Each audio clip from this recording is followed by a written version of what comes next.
नमस्कार। योगा गुरु RC Sharma channel पर आप सभी का अभिवादन, अभिनंदन। बहुत ही महत्वपूर्ण विषय पे आज चर्चा करेंगे, मंथन करेंगे और बहुत एक श्लोक भी पूरा नहीं करेंगे, आधे श्लोक पे ही चर्चा करेंगे।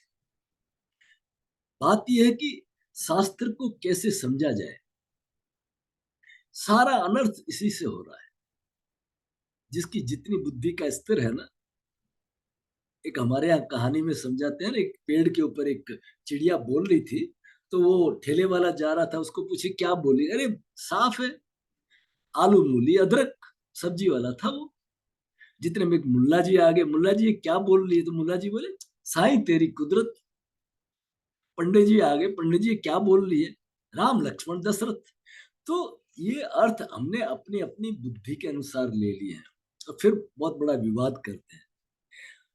मैं अपनी क्लास में इसको डिटेल में समझाता हूँ, यहाँ इतना समझने का समय नहीं है कि उस स्थिति में जाना पड़ता है कि जो ग्रंथकार है उनको कहने का उद्देश्य क्या है, तब जाकर के सही अर्थ निकलता है। और नहीं तो शास्त्रों का तो जितना अनर्थ हुआ है, मैं बार बार अपने वीडियो में बताता हूँ। शस्त्र और शास्त्र इतने मजबूत थे हमारे यहाँ, फिर भी हम परतंत्र क्यों रहे। उसका कारण क्या है, एक वीडियो है मेरा, समय मिलने पे आप देखना। कारण ये है, उसका अनर्थ कर लिया। ठीक है।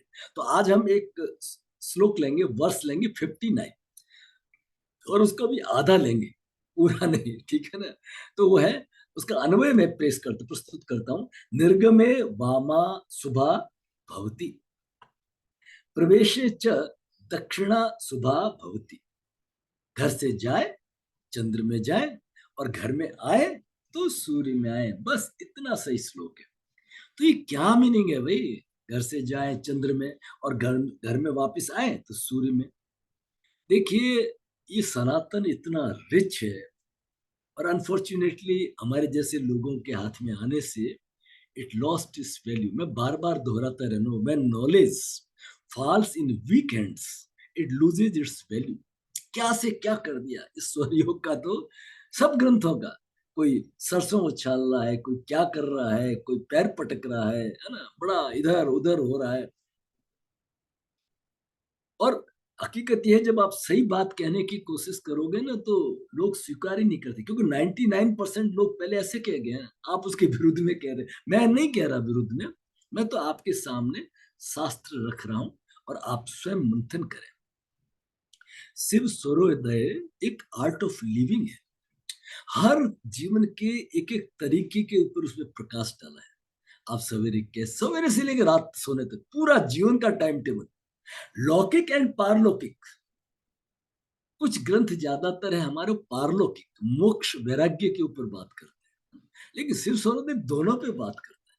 सवेरे उठते से लेकर के रात को सोने तक, खाना पीना, मल त्याग करना, पेशाब करना, है ना, क्या नहीं, एक एक बारीकी है, एक एक बारीकी है। तो बात यह है, एक लाइन में ऐसे समझिए। अच्छा, अलग अलग जगह पे और उल्लेख आएगा, लेकिन ये किस रेफरेंस में, उसको भी समझना पड़ेगा। हम जब भी घर से जाएं, कोई ऑस्पिशियस वर्चुअस कार्य, ऐसा नहीं कि चलते फिरते छोटे मोटे काम, सब्जी लेने जा रहे हैं, ना ना, उनमें नहीं। जब भी कोई इंपॉर्टेंट काम हो, तो हम चंद्र स्वर में जाए। ये मीनिंग है। चंद्र स्वर में क्यों जाए? चंद्र स्वर शांति का है, शीतलता का है, माँ का है ना? ठंडक का है, गंगा का है, गोरा है ना। तो वहां जाने से क्या होगा, यू विल रिमेन काम एंड कूल। किसी नेगोशिएशन पे गए, अब वो तो लड़के वाले को तो पता ही नहीं था कि आप आ रहे, और आप आके पहुंच गए। उसने अपने लड़के के संबंध के बारे में भी तय भी नहीं किया है, और आपने कहा कि आप तो सोचिएगा हम तो बहुत बड़े हैं, और जाति चौंक गए, अरे वाह आप इतने बड़े, हमारे लिए संबंध लेके आए हैं, है ना। वो ऐसे हमें वेलकम करेगा, अपना मुंगेरी लाल। तो वो एकदम पहुंच चुका, एकदम चौंक जाता है। उसने कहा थोड़ा रुकिए, समय दीजिए, अभी तो हमने सोचा ही नहीं इस बारे के अंदर। और आपने बाय टाल ली, क्योंकि आपका सूर्य चल रहा था, आप पहले से ही तेजी पे थे, आपका ईगो भी बहुत ऊंचा था, है ना। मेरे पास में कई आते हैं, वो कहते हैं मैं कमिश्नर बोल रहा हूँ, मैं इंस्पेक्टर बोल रहा हूँ। अरे भाई, तुम गुरु के द्वार आए हो, तो फिर यहाँ कमिश्नर को तो आपका ईगो इतना लेवल हाई है, तो आप क्या समझोगे? पहले से ही मेरे को मालूम पड़ जाता कि हाँ, ये उत्तर काम करेगा नहीं। तो पहले आपने अहंकार तो बीच में रख दिया। तो ये सब चीजें होती है, समझने की चीजें होती है, ठीक है ना? तो जब भी हम किसी नेगोशिएशन पे जाएं, जब भी हम किसी बड़ों से काम में जाएं, कोई रुका हुआ काम हो, तो हमें चंद्र में जाए, शीतलता रहेगी, यू विल बी काम एंड कूल। अब होता क्या है, जैसे मान लीजिए आप कोई अपना स्टेटमेंट वगैरह कोई चीजें इकट्ठे करके देने जा रहे हो, तो ऐसे जब काम में जाते हैं ना, तो फिर आपको थोड़ी हड़बड़ाहट स्वाभाविक होती है। कभी ये डॉक्यूमेंट भूल गए, कभी वो भूल गए, कभी चश्मा भूल जाते हैं, कभी गाड़ी की चाबी भूल जाते हैं, तो होती क्या हड़बड़, आ रहे हैं जा रहे हैं, आ रहे हैं जा रहे हैं। तो उसमें क्या होता है कि आपकी सुषुम्ना एक्टिवेट हो जाती है, कभी चंद्र चला, कभी सूर्य चला, कभी चंद्र चला। रिलैक्स हो जाए, रिलैक्स होके जाइए। हमारे यहाँ एक एक लाइन में बोलते हैं, ध्यान से गाड़ी चलाना। क्या ध्यान कर लें गाड़ी? नहीं नहीं, आप फिजिकली एंड मेंटली वहीं पे हो, उसको कहते हैं ध्यान। ठीक है ना? ध्यान का मतलब आंखें बंद कर लेना नहीं होता है। ध्यान का मतलब, ध्यान का मतलब आप जहाँ आपका एट ए टाइम एक कार्य करना, गाड़ी चला रहे हैं तो आप फुल्ली उसी में रहे, ऐसे नहीं कि इधर झगड़ा करें। योर मेंटल मॉडिफिकेशन, पतंजलि यही तो कहते हैं, योग चित्त वृत्ति निरोध। मैं आपके मेंटल मॉडिफिकेशन की बात कर, मैं फिजिकल की बात नहीं कर रहा हूँ। पतंजलि ये कहते हैं ना। चलिए, तो आपका पूरा होल अटेंशन उसमें होना चाहिए। ठीक है, ध्यान से करो। अरे ध्यान से ठोकना, ध्यान का मतलब आपने उधर देख रहे हैं, उधर ठोक दिया तो थोड़ा आपके ऊपर लग जाएगा, है ना? Tools and fools handle with care, इसका मतलब है ध्यान। तो आप जब भी घर से जाए, थोड़ा सा रिलैक्स हो जाए, शांत हो जाए, फिर उससे क्या होगा कि आपका जो सफर है वहां जाने का है, अगर आप हड़बड़ाहट में गए तो बीच में कहीं टक्कर वक्कर लग गई, आपका मूड और आप एक्साइट हो जाएंगे, आपका चेहरा बिगड़ जाएगा, सब कुछ मामला ही बिगड़ जाएगा, समय पे भी नहीं पहुंच पाए। इसलिए कहा है, निर्गमे वामा शुभा भवती। जब भी आप जाएं, चंद्र में जाएं, बड़े आसानी से, शांति से। अब दूसरी लाइन में ऐसा क्यों कहा कि प्रवेश है, अब घर में प्रवेश कर, प्रवेश से दक्षिणा शुभा भवती। जब आप प्रवेश कर रहे हैं ना, तो फिर घर में प्रवेश कर रहे हैं, उसमें भी हमारा चंद्र क्यों नहीं चलना चाहिए? नहीं नहीं नहीं,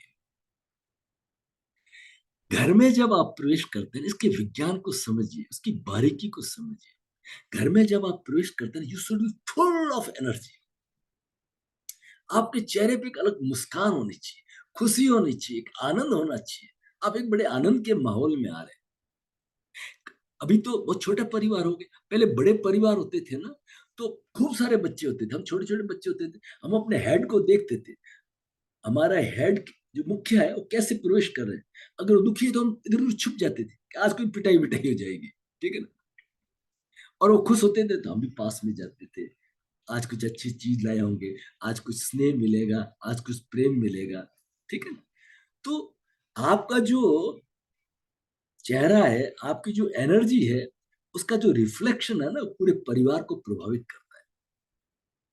वो क्या रहा है, we are the carriers. Office की जो बुराइयां हैं, दिन भर का स्ट्रेस है, वो हम टैक्सी हम घर पे लाते हैं, और घर का जो मिर्च वगैरह ज्यादा डाल दी थी वो ऑफिस में ले जाते हैं, दोनों जगह का वातावरण बिगाड़ देते हैं। उसको किल करके, ऑफिस से रवाना हुए तो उसको किल करो, जो भी स्ट्रेस लेवल उसको किल कर दे, और फिर घर जाए, और घर आप सूर्य में जाए, तो आप एकदम रिसोर्सफुल स्टेट में होना चाहिए, because we have to play different roles in our life. आप थानेदार हैं, और डंडा बजा रहे हैं दिन भर, है? एक कोई लेडी आई, आपने डांटा उसको, हाँ मजा आ गया आपका रुतबा देख करके, ठीक है ना? और घर में आए, ऐसी कोई लेडी दिख गई, वो आपकी पत्नी थी, आपकी बेटी थी, आपकी माँ थी, आपने वैसे रुतबे में बोल दिया, क्या होगा? नहीं चलेगा। वी हैव टू, हम कहीं पिता है, कहीं पुत्र है, कहीं पति है, कहीं भाई है, we have to play different roles. मान लीजिए एक बार रामलीला में आपको रोल मिल गया, आप बड़े सुंदर है, तो धनुष वनुष लगा दिए, पहने, तो अरे लोग गुद गदगद हो गए, कोई आपके पैर छू रहे हैं, आपकी जय जयकार बोल रहे हैं, कोई नजदीक आ रहे हैं, सब भाव विभोर हो रहे हैं, आपको बड़ा मजा आ गया। अब दूसरे दिन आप एक एग्जीक्यूटिव इंजीनियर है, किसी ऑफिस के बड़े इंचार्ज है, और आपने कहा चलो आज भी ऑफिस भी राम जी बन के जाते हैं, है ना, धनुष बाण वगैरह लगा लिए, है ना, धोती पहन ली, तो क्या लोग आपके पैर छुएंगे? ना ना ना, हंसी करेंगे, क्या पागल हो गए क्या? We have to play different roles. वहां आपका रोल अलग था, राम जी के पात्र बने थे, यहाँ आप एक अधिकारी हो, ऑफिस में आप थानेदार थे, यहाँ क्या हो, यहाँ आप पुत्र हो, पिता हो, है ना। ऐसा आना चाहिए कि परिवार के लोग आपसे लिपटे, मिले, खुश हो। तो इसलिए जब भी आप घर में प्रवेश करें तो you should be more energetic, आप पॉजिटिव होना चाहिए। तो इस तरह से शास्त्र को समझना पड़ेगा। शास्त्र को ऐसे ही नहीं कि भाई हाँ ठीक है, ये शब्द इसका ऐसे है और ये तो कॉन्ट्राडिक्टरी है, क्या फर्क पड़ता है, हम घर में आप प्रवेश कर सकते हैं, चंद्र में कोई बुराई नहीं है, लेकिन एक लिविंग का तरीका दिखाया कि आपका जो जीवन है ना वो अच्छा कैसे बने। तो ये है सिर सौरोदय। इस तरह की बहुत सारी जानकारी को अच्छी तरह से डीपली समझने के लिए हमारे इस कोर्स को जरूर ज्वाइन करें। पूरे डिस्क्रिप्शन बॉक्स में मैं डिटेल में दे देता हूँ। हर माह के करीब फर्स्ट वीक या फर्स्ट डे को ही हमारा नया कोर्स चालू होता है, 15 डेज का, उसमें जरूर जुड़े। आपको बहुत बहुत धन्यवाद, आप इतने समय जुड़े और मोर देन 12,000 हमारे सब्सक्राइबर मिले हुए, तो आपका बहुत बहुत आभार, इतना स्नेह दिया, इतना प्रेम दिया। और आपसे निवेदन है कि आप इससे कोई रिलेटेड जो भी कमेंट है उस कमेंट बॉक्स में लिखें, रिंग नहीं करें, रिंग उस चीज के लिए नहीं है, ठीक है ना। फिर अगर कोई उत्तर लंबा होगा तो मैं उसका वीडियो बना देता हूँ, ठीक है ना। तो आप जरूर जुड़े। विस्तृत जानकारी के लिए 9521294288 पे संपर्क करें। हरि ओम।